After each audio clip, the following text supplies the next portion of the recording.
Hello everyone and welcome back to MATHBOLTMASTER. আৰম্ভ কৰোঁ আমাৰ আজিৰ সেশনটো।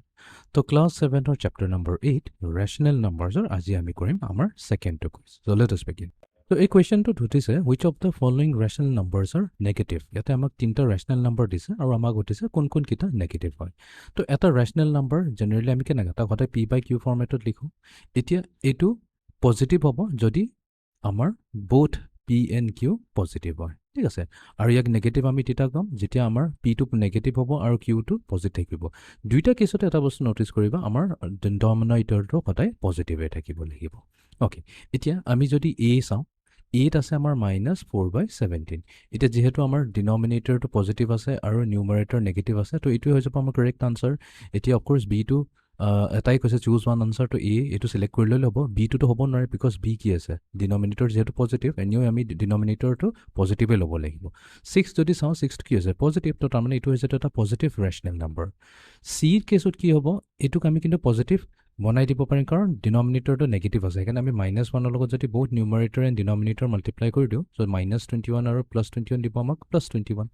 -21 টাইমছ -1 এই দুটাৰ প্ৰডাক্ট হৈ যাব পজিটিভ 21 আৰু এফালে -1 ইনটু -1 হৈ যাব আমাৰ 5 তো এইটো কি হ'ল পজিটিভে হৈ গ'ল তো সেই কাৰণে এইটো কেছত আমাৰ অনলি a হৈ যাব correct answer okay next question use the number line to compare the numbers তো আমাক এটা এটা নাম্বাৰ লাইন দিছে আৰু নাম্বাৰ লাইনত দিছে কোনটো নাম্বাৰ কোনটোতকৈ ডাঙৰ হ'ব আৰু আমি সদায় এটোৱে মনত ৰাখিব লাগিব যে এই নাম্বাৰ লাইন যদি আমি ভাৰ্টিক্যালি দিও যিমান ওপৰলৈ যাম আমাৰ নাম্বাৰটো হিমান ডাঙৰ হৈ গৈ থাকিব আৰু যিমান তললৈ যাম নাম্বাৰটো হিমান সৰু হৈ গৈ থাকিব সো ডেফিনেটলি আমাৰ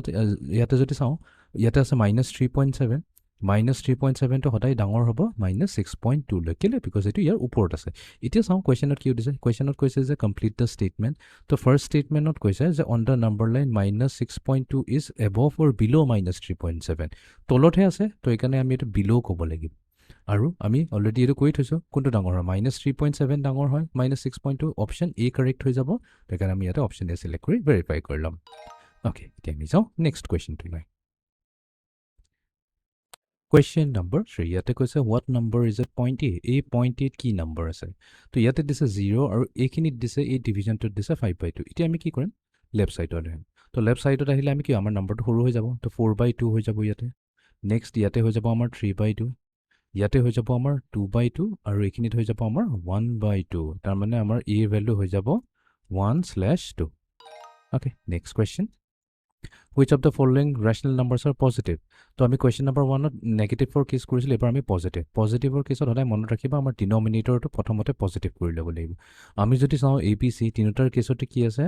এটা খালি দুটা নেগেটিভ আছে আৰু এটা পজিটিভ আছে ঠিক আছে আমি ৰে ষ্টাৰ্ট কৰো -6/-17 তো যেহেতু ডিনমিনেটৰ নেগেটিভ আছে আমি এক স্ট্যান্ডাৰ্ড ফৰ্মলৈ নিব লাগিব তাম নেকি ডিনমিনেটৰক আমি পজিটিভ বনাবৰ কাৰণে -1 ৰ লগত মাল্টিপ্লাই কৰিম এটা -1 ডিনমিনেটৰ যদি কৰিছো নিউমাৰেটৰৰ লগত মাল্টিপ্লাই কৰিব লাগিব তো -6 to -1 হৈ গ'ল পজিটিভ 6